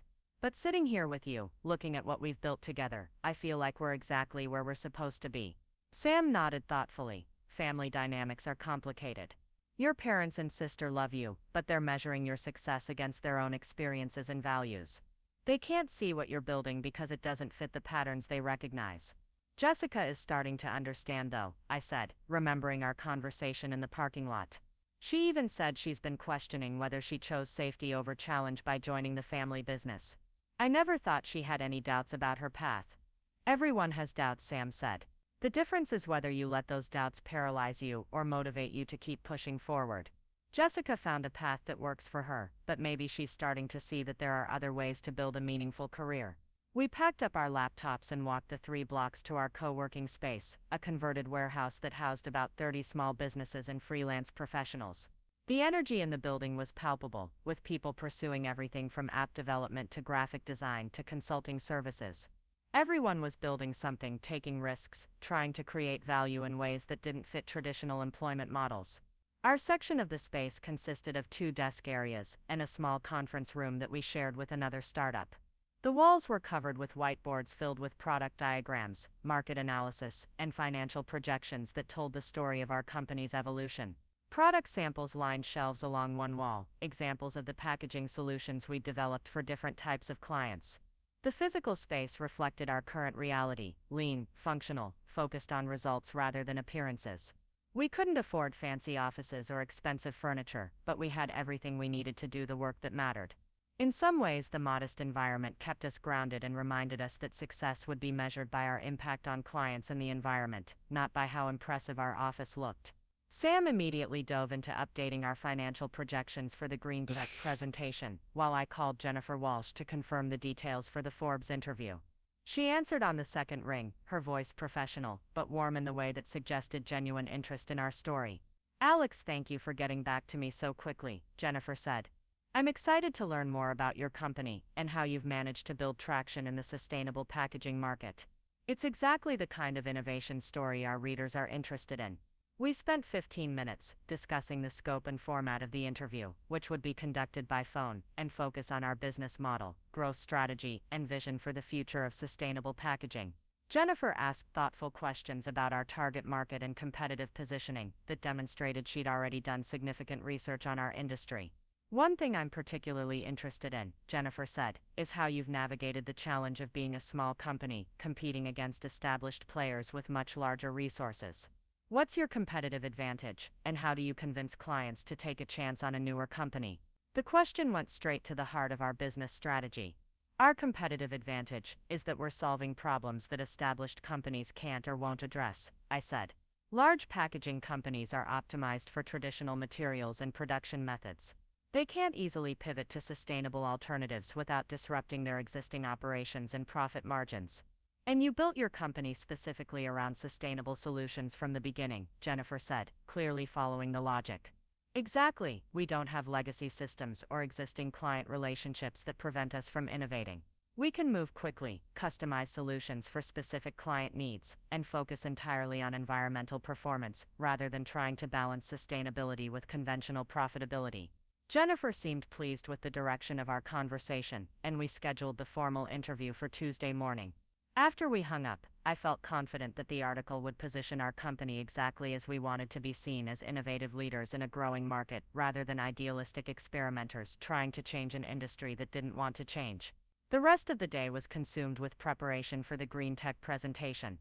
Sam worked on technical specifications and production timelines, while I focused on the business case and implementation strategy. We'd presented to potential clients dozens of times over the past 2 years, but this felt different because of the scale and potential impact Of the opportunity, Green Tech Solutions wasn't just another client, they were a company whose endorsement could open doors to similar opportunities throughout their industry. If we could successfully implement sustainable packaging across their entire product line, we'd have a case study that would be compelling to other companies facing similar environmental pressures from their own clients. But success would require flawless execution on our part. We'd need to scale up our production capabilities, maintain quality standards under increased volume, and deliver results on the timeline we promised. The contract would stretch our resources and capabilities, but it would also prove that our business model could work at the level we'd always envisioned. Around 3 in the afternoon, my phone rang with a call from Jessica. I stepped outside the co-working space to take it, curious about why she was calling during business hours. "I hope I'm not interrupting anything important," she said, "but I wanted to follow up on our conversation last night. I've been thinking about what you said about writing different scripts, and I'm wondering if you'd be open to having coffee sometime this week to talk more about it." "Of course," I said, surprised but pleased by her initiative. "What's prompting this?" "Honestly, watching you last night made me realize how much I admire what you're doing," Jessica said. "You're building something that aligns with your values, even though it's difficult and uncertain. I'm successful at what I do, but I'm not sure I'm passionate about it the way you're passionate about your work." The conversation felt like a continuation of the vulnerability she'd shown in the parking lot, but now she seemed more determined to explore alternatives rather than just acknowledging doubts. "What would you want to do if you weren't working for Dad?" I asked. "That's the problem. I've been on this path for so long that I'm not sure what else I might be good at or interested in. I went straight from college to the family business, so I've never really tested myself in a different environment." I understood the dilemma. Jessica had been successful within a defined system, but that success might have prevented her from discovering other potential paths. She'd never had to take the kind of risks that revealed what she was truly capable of achieving. "Maybe we could brainstorm some possibilities," I suggested. "You have a lot of transferable skills that could apply to different industries or approaches, and there's no reason you'd have to make a dramatic change all at once." "I'd like that," Jessica said. "And Alex, I want you to know how proud I am of what you've accomplished. The Forbes interview is amazing, but even without that recognition, what you've built is impressive." I should have said that a long time ago. After we hung up, I stood outside the co-working space for a moment, processing the unexpected shift in my relationship with Jessica. Growing up, we'd been close despite our different personalities and interests, but as adults, the distance between our career paths had created a corresponding distance in our personal relationship. Her newfound interest in my work and her questions about her own path felt like an opportunity to reconnect as peers rather than just siblings with little in common. The remainder of the week passed in a blur of preparation and anticipation. Sam and I refined every aspect of the Green Tech presentation, anticipating questions and objections while crafting responses that demonstrated both our expertise and our commitment to delivering results. We practiced the presentation multiple times, timing each section and adjusting our approach based on what felt most persuasive and authentic. Thursday morning arrived with the kind of nervous energy that accompanies make or break opportunities. We dressed more formally than usual, gathered our materials one final time, and drove to Green Tech's offices in downtown Riverside. The building was modern and environmentally conscious, with solar panels on the roof and native landscaping that required minimal water. Even their physical space communicated values that aligned with what we were offering. The presentation went better than we'd dared to hope. The Green Tech team asked insightful questions that demonstrated genuine interest in both the technical and business aspects of our proposal. They seemed particularly impressed by our ability to customize solutions for their specific requirements and our track record of delivering on promises to existing clients. When we finished, the room was quiet for a moment as the Green Tech executives exchanged glances and processed what they'd heard. Then their CEO, Patricia Hoffman, leaned forward with a smile that suggested positive news. "This is exactly what we've been looking for," Patricia said. "Your approach addresses all of our technical requirements while positioning us as leaders in sustainable business practices. Assuming we can finalize the contract terms, we'd like to move forward with the partnership." The words felt surreal after months of uncertainty and financial pressure. Sam and I managed to maintain our professional composure during the final handshakes and scheduling discussions, but I could see the same barely contained excitement in his eyes that I was feeling. We drove back to the co-working space in stunned silence, both of us processing the magnitude of what had just happened. The Green Tech contract would transform our business from a struggling startup into a viable company with real growth potential. More importantly, it would prove that sustainable packaging wasn't just an idealistic experiment, but a practical solution that created value for clients while advancing environmental goals. "I can't believe we just landed a six-figure contract," Sam said as we sat in our small conference room, staring at the presentation materials we'd spent so much time perfecting. "I can't believe it either," I admitted. 3 days ago we were wondering how we'd make next month's rent. Now we're talking about scaling up production and hiring additional staff." The contrast between our current excitement and the dismissiveness I'd experienced at Dad's birthday party felt almost comical. While my family had been treating my business as an expensive hobby, we'd been building something that was about to validate every risk we'd taken and every sacrifice we'd made. But more than personal vindication, the Green Tech contract represented proof that the market was ready for the solutions we provided. Patricia Hoffman and her team hadn't chosen us because they wanted to feel good about their environmental impact. They'd chosen us because we offered the best combination of technical performance, cost-effectiveness, and strategic positioning for their business needs. That evening I called Jessica to share the news about the contract and confirm our coffee meeting for the following week. Her excitement was immediate and genuine, the kind of enthusiasm that reminded me why her support meant so much to me. "This is incredible, Alex," she said. "Forbes interview, major client contract, and it's all happening at once. It's like the universe is finally recognizing what you've been building." "It feels that way," I agreed. "But mostly it feels like validation that the approach we've been taking is sound. We're not just lucky, we're solving real problems that the market needs addressed. I hope Dad and Mom realize what they missed by not taking your work seriously sooner." Jessica said, "This kind of success doesn't happen by accident." The comment made me think about how my parents might react when they learned about recent developments. Part of me wanted to call them immediately and share the news, to see if external validation from Forbes and a major client contract would finally convince them that my business was legitimate. But another part of me hesitated, unsure whether their response would be genuine celebration or an attempt to minimize the achievement in some way. "I'll tell them soon," I said. "But right now I'm focused on making sure we deliver on the promises we made to Green Tech. Success isn't just landing the contract, it's executing flawlessly and building a foundation for future growth." As I prepared for bed that night, I reflected on how dramatically my circumstances had changed in less than a week. The Forbes interview was scheduled for Tuesday. The Green Tech contract would be finalized within days, and Jessica was actively seeking my advice about her own career direction. The trajectory that had seemed uncertain and financially precarious was suddenly pointing toward possibilities I'd barely allowed myself to imagine. The kids' table at Dad's birthday party felt like ancient history, a moment of family dysfunction that no longer had the power to define how I saw myself or my achievements. External validation couldn't replace internal confidence, but it could provide perspective that helped you recognize your own progress and potential. Tomorrow would bring new challenges and responsibilities, but tonight I felt ready for whatever came next. The business we'd built was gaining recognition, attracting clients, and creating the kind of impact we'd always envisioned. Success wasn't just about proving my family wrong, it was about proving that values-driven entrepreneurship could create both profit and positive change in the world. Tuesday morning arrived with crisp October air and the kind of clarity that comes after a week of life-changing events.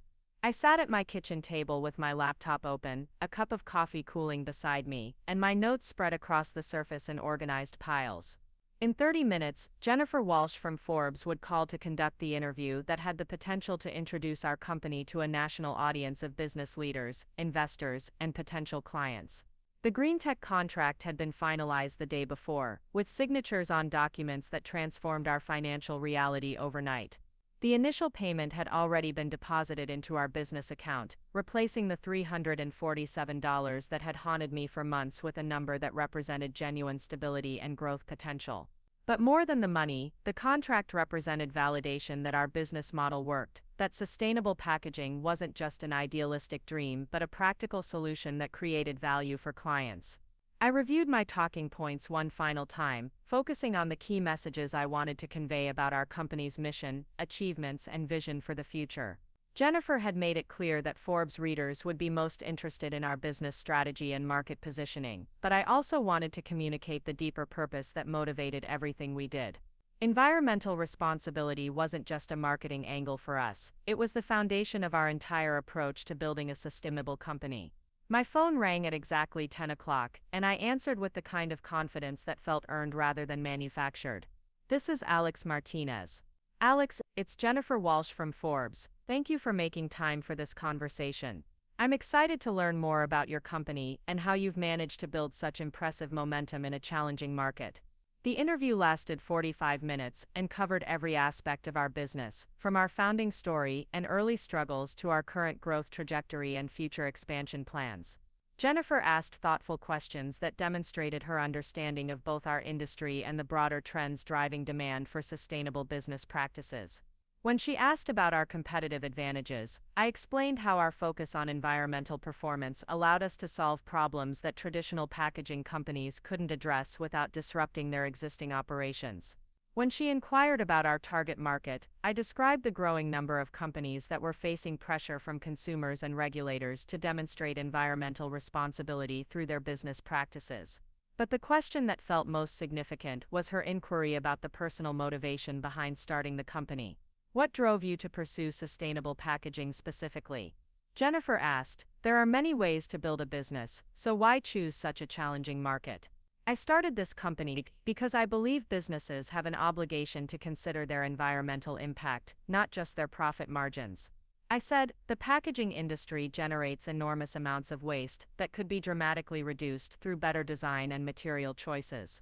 If we could prove that sustainable packaging was not only possible but profitable, we could influence other companies to make similar changes." "And you're succeeding in that mission," Jennifer said. "Your recent contract with Green Tech Solutions suggests that major companies are ready to invest in sustainable alternatives." "Exactly. What we're seeing is that sustainability isn't just about corporate social responsibility anymore. It's about competitive advantage in a market where consumers and business clients increasingly demand environmental accountability."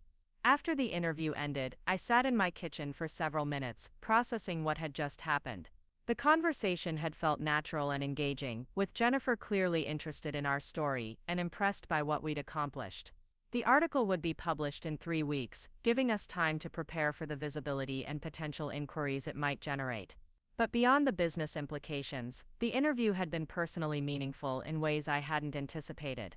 Explaining our company's mission and achievements to a respected journalist had helped me articulate the significance of what we'd built, not just for ourselves but for the broader shift towards sustainable business practices that we were helping to lead. I called Sarah to share how the interview had gone, then spent the rest of the morning working on our hiring plan for the additional staff we'd need to fulfill the green tech contract. The rapid growth we were experiencing brought new challenges around scaling our operations while maintaining the quality and values that had attracted clients in the first place. Around noon, my phone rang with a call from Jessica. We'd scheduled coffee for that afternoon to discuss her questions about her career direction, but her voice suggested something more immediate was on her mind. "Alex, I hope I'm not interrupting anything important, but I just had an interesting conversation with Dad that I thought you should know about," she said. What kind of conversation? I asked, curious about what might have prompted her to call during the workday. He asked me if I knew anything about a Forbes article featuring local entrepreneurs. Apparently, Uncle Carlos heard something about it from someone at the country club and mentioned it to Dad this morning. I felt a familiar tightness in my stomach. The Forbes interview had been confidential until now, and I hadn't yet decided how or when to share the news with my parents. Having them learn about it secondhand, through gossip at the country club, wasn't how I'd wanted them to find out. What did you tell him? I asked. I told him he should probably call you directly if he wanted to know about your business activities. Jessica said. But Alex, you could hear the wheels turning in his head.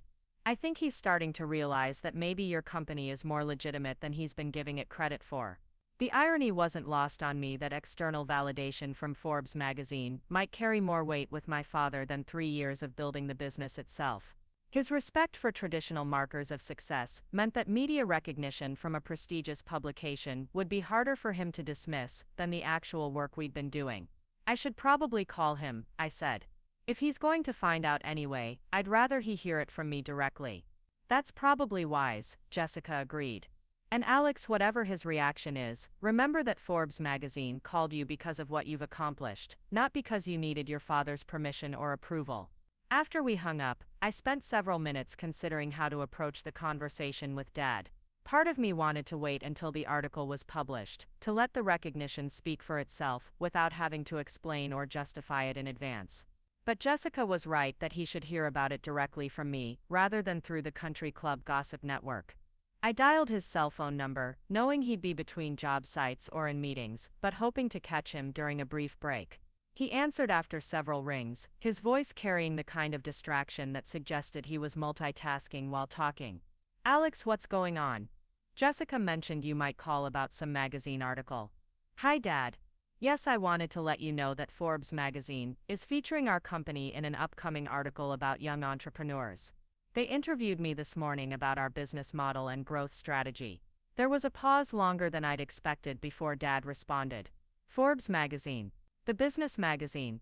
Yes, the same Forbes that covers major corporations and market trends. They're interested in our innovative approach to sustainable packaging and how we've gained traction despite being a small company competing against established players. Another pause, and I could almost hear him recalibrating his understanding of what my business represented. Forbes magazine didn't interview random startups or feature companies that weren't generating real results and market recognition. That's significant, Alex, Dad said. And for the first time in our conversations about my business, he sounded genuinely impressed rather than politely supportive. How did they find out about your company? They research emerging companies in growing markets, I said. Sustainable packaging is becoming increasingly important for businesses that want to meet environmental standards and consumer expectations. We've positioned ourselves as leaders in that space. And you said you've gained traction. What does that mean specifically? The question felt like an invitation to share details that I'd never been sure he wanted to hear. We just signed our largest contract yet, a 6-figure deal with Green Tech Solutions that will be our primary packaging supplier. The Forbes interview actually happened on the same day we finalized that agreement. The silence that followed was different from his earlier pauses. This felt like genuine processing, like he was adjusting his entire perspective on what I'd been building for the past 3 years. A 6-figure contract, Dad repeated. Alex, that's real business. That's the kind of success that, well, that changes everything. It feels that way, I said. But it's also validation of the approach we've been taking all along. We weren't just experimenting with sustainable packaging, we were building expertise in an area that companies increasingly need. I owe you an apology, Dad said, his voice carrying a tone I'd rarely heard from him. I've been treating your business like a phase you'd outgrow instead of recognizing that you were building something legitimate. Forbes magazine and major contracts don't happen by accident. The apology caught me off guard with its directness and apparent sincerity. I'd expected Dad to be impressed by the external validation, but I hadn't anticipated him acknowledging his previous skepticism so explicitly. I appreciate that, Dad. But I understand why it was hard to take seriously at first. We were unproven, and the market for sustainable packaging wasn't as developed as it is now. Maybe, but I should have given you more credit for seeing the opportunity before other people did. That's exactly the kind of forward thinking that builds successful businesses. The conversation continued for another 10 minutes, with Dad asking detailed questions about our business model, client relationships, and growth plans.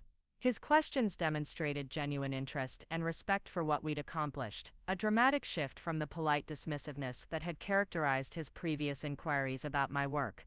When we hung up, I felt a complex mixture of satisfaction and melancholy. The validation I'd wanted for so long had finally arrived, but it had taken external recognition to convince him that my work was worthy of serious consideration.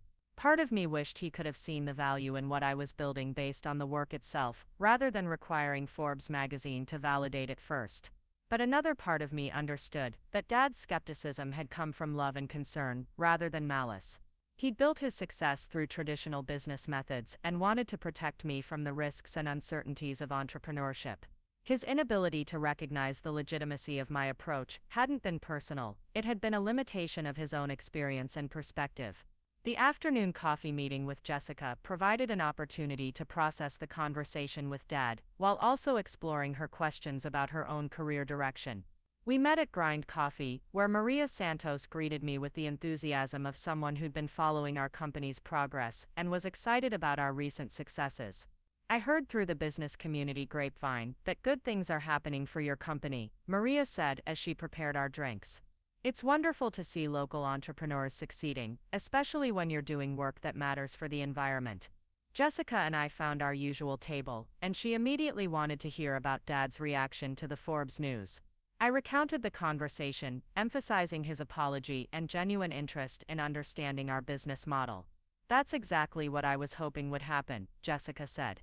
Dad respects traditional markers of success, and Forbes magazine definitely qualifies. But more importantly, maybe this will help him see that there are different paths to building something meaningful. What does this mean for your own career questions? I asked. Are you still thinking about exploring alternatives to the family business? Jessica sipped her coffee thoughtfully before responding. Talking to Dad about your success made me realize something. I've been successful at Martinez Construction because I've been good at working within established systems and relationships. But I've never tested whether I could build something from scratch the way you have. What would you want to build? I asked. That's what I've been thinking about since our conversation at the party. I have skills in marketing, client relationship management, and business development that could apply to different industries. But I've also been wondering whether There might be opportunities to bridge traditional construction practices with sustainable approaches. The direction of her thinking intrigued me. You mean like incorporating environmental considerations into construction projects? Exactly. The construction industry is facing increasing pressure to adopt sustainable practices, just like packaging companies were a few years ago. Clients are asking about green building certifications, renewable materials, and reduced environmental impact during construction. I could see where her logic was leading, and it aligned with conversations Sam and I had been having about potential market expansion. There might be opportunities to combine your expertise in the construction industry with knowledge about sustainable business practices. That's what I'm wondering, Jessica said. Maybe I don't have to choose between the family business and something completely different. Maybe I could find ways to push Martinez Construction toward more sustainable practices while also developing expertise that could be valuable in other contexts. The conversation felt like a breakthrough, both for Jessica's career exploration and for my understanding of how our different paths might complement rather than compete with each other. She had established relationships and industry knowledge that could be valuable for implementing sustainable practices, while I had expertise in environmental solutions that traditional construction companies needed but didn't know how to develop internally. What if we collaborated on something? I suggested. Not necessarily a formal business partnership, but maybe we could explore ways to bring sustainable packaging and construction practices together for clients who want comprehensive environmental solutions. Jessica's eyes lit up with genuine excitement. That could be really interesting. Companies are looking for partners who can help them meet sustainability goals across multiple aspects of their operations. We spent the next hour brainstorming potential collaboration opportunities and discussing how Jessica might begin developing expertise in sustainable construction practices. The conversation felt like the beginning of a new chapter in our relationship, one where we were peers working on complementary challenges rather than siblings with incompatible career paths.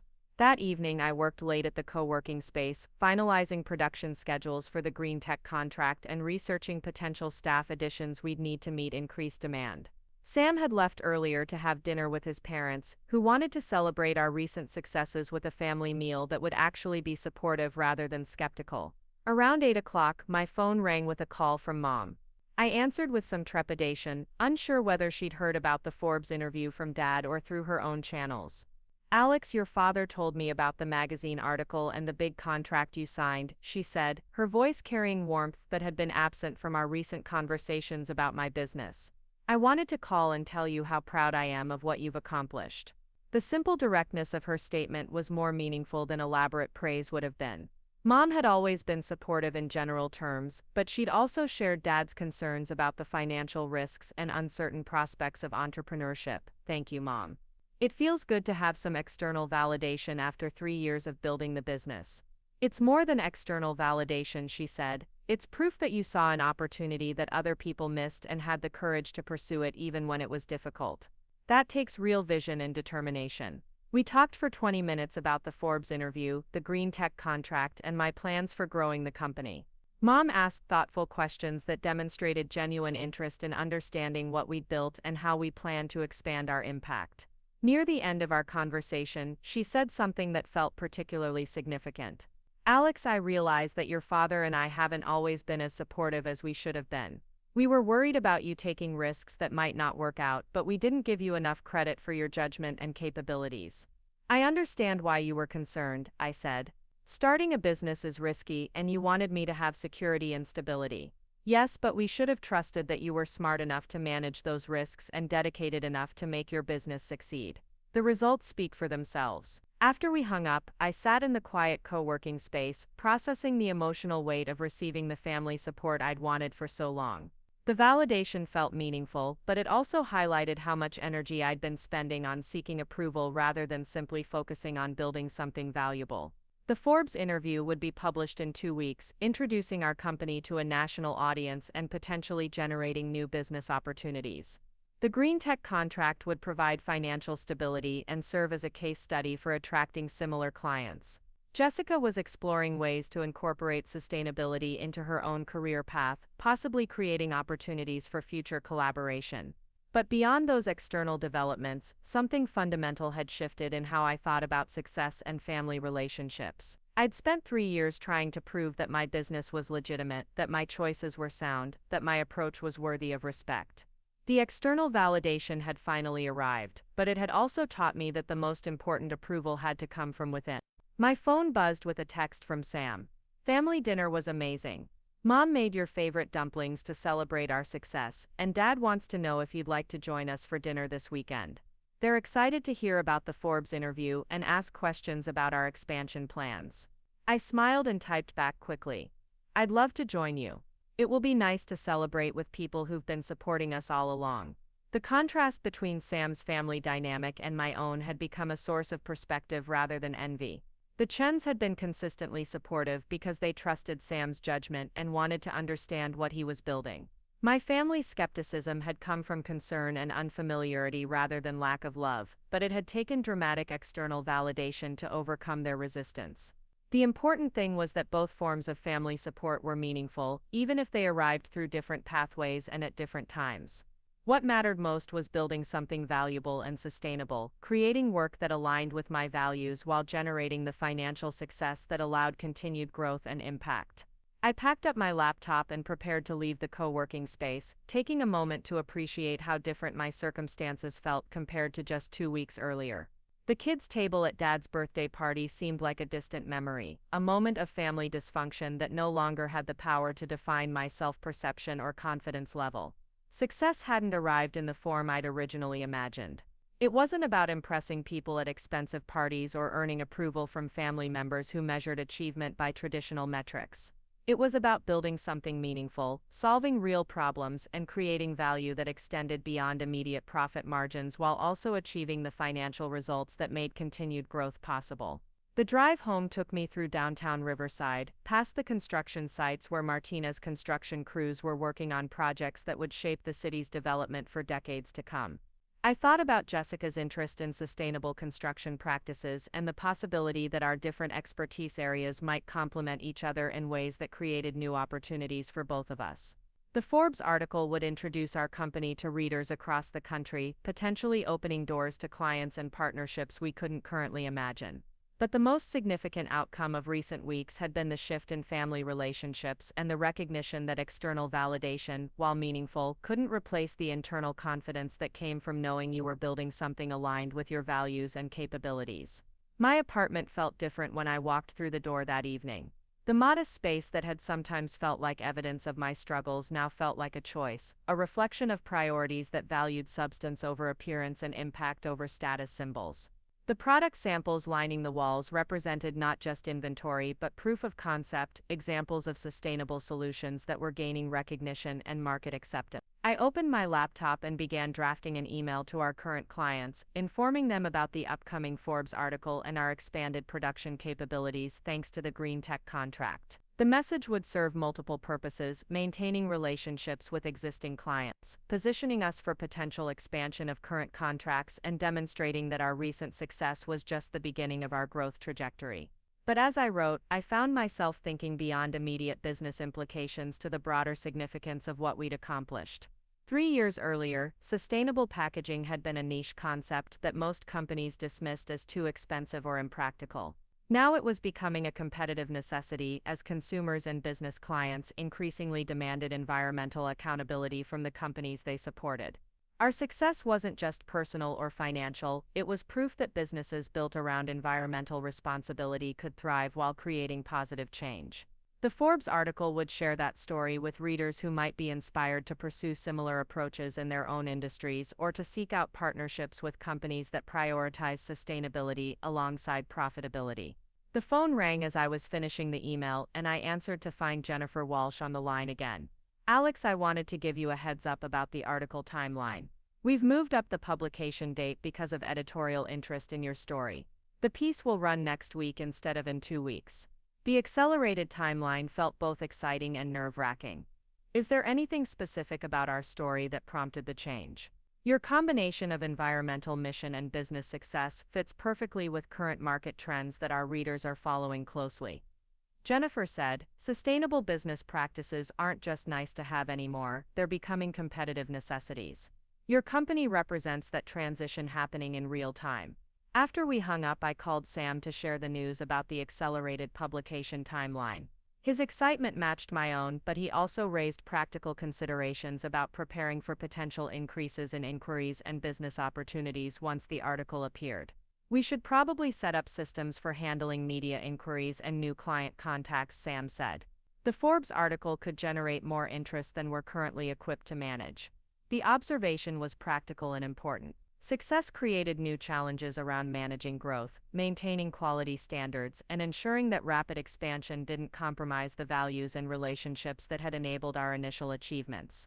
But those were good problems to have, the kind of challenges that came from building something valuable that people wanted to support and be part of. The Forbes article would introduce our story to a national audience, but the real work of fulfilling that promise would happen in the months and years ahead as we continued to grow our company while staying true to the environmental mission that had motivated everything from the beginning. As I prepared for bed that night, I reflected on how dramatically my circumstances had changed since the evening at Dad's birthday party. The external validation had arrived in forms I'd never anticipated, but more importantly, I gained clarity about what success actually meant and confidence in my ability to create it on terms that aligned with my values. The kids' table had been a moment of family dismissal, but it had also been a catalyst for recognizing that I didn't need other people's approval to build something meaningful. The Forbes interview and green tech contract were significant achievements, but they were also stepping stones toward larger goals around transforming how businesses think about their environmental impact. Tomorrow would bring new challenges and opportunities, but tonight I felt ready for whatever came next. The recognition would continue to grow, the business would expand, and the people who mattered would see the value in what we'd created. But most importantly, I knew exactly who I was and what I was building, and that knowledge was worth more than all the external validation in the world. Up next, you've got 2 more standout stories right on your screen. If this one hit the mark, you won't want to pass these up. Just click and check them out.